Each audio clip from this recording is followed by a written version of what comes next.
السلام علیکم دوستوں، میں ہوں نعیم الدین جانی اور آپ دیکھ رہے ہیں انجینئر بھاؤ۔ آج ہم مقبرے پر آئے ہیں، غلام شاہ کلوڑوں کے مقبرے پر۔ حیدرآباد کے بانی میاں غلام شاہ کلوڑوں کا مقبرہ شہر کے اہم ترین یادگاروں میں سے ایک ہے اور کلوڑوں کے دور کے مخصوص فن تعمیر کی نمائندگی کرتا ہے۔ یہ مقبرہ 1772 میں ان کے بیٹے سرفراز خان کلوڑوں نے تعمیر کروایا تھا، اور جب تک اس کے گنبد کو راستہ نہیں دیا گیا تب تک یہ بہت اچھی حالت میں تھا۔ اس صدی کے پہلے دہائی کے دوران یہ گنبد گر گیا تھا۔ شاید اس کی بنیاد کی تصفیہ سے مقبرہ ایک بہت بڑا ڈھانچہ ہے جو ایک مربع پلیٹ فارم پر کھڑا ہے، اور اس کی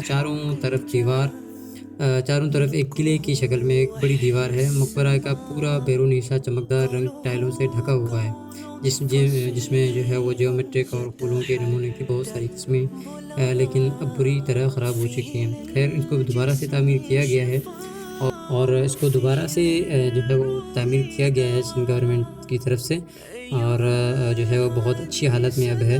اور یہ گیٹ بھی آپ دیکھ سکتے ہیں، بہت ہی خوبصورت لگ رہا ہے۔ یہ اندر والا گیٹ ہے گنبد کے ساتھ وائٹ کلر کیا، اس کو بہت خوبصورت لگ رہا ہے۔ اندر پارکنگ وغیرہ پہلے بہت جو ہے وہ درخت تھے بڑے بڑے، تو اب اس کو شارٹ کر دیا گیا ہے۔ اور یہ سارا ان کا جو ہے لکھا ہوا ہے کہ 2,90,98,00,000 شاید خرچہ آیا ان کا، سندھ گورنمنٹ کا اور دوسری جو ایجنسیز ہیں ان کا اس کو کنسٹرکٹ کرنے کے وقت جو ہے وہ خرچہ آیا ہے، تو انہوں نے محنت کی ہے دوبارہ سے اس کو کنسٹرکٹ کرنے کی۔ تو امید ہے آپ لوگوں کو یہ شارٹ اور مختصر ویڈیو غلام شاہ کلوڑوں پر پسند آئی ہوگی۔ پسند آئی ہے تو لائک کریں، سبسکرائب کریں۔ جزاک اللہ، السلام علیکم ورحمۃ اللہ وبرکاتہ۔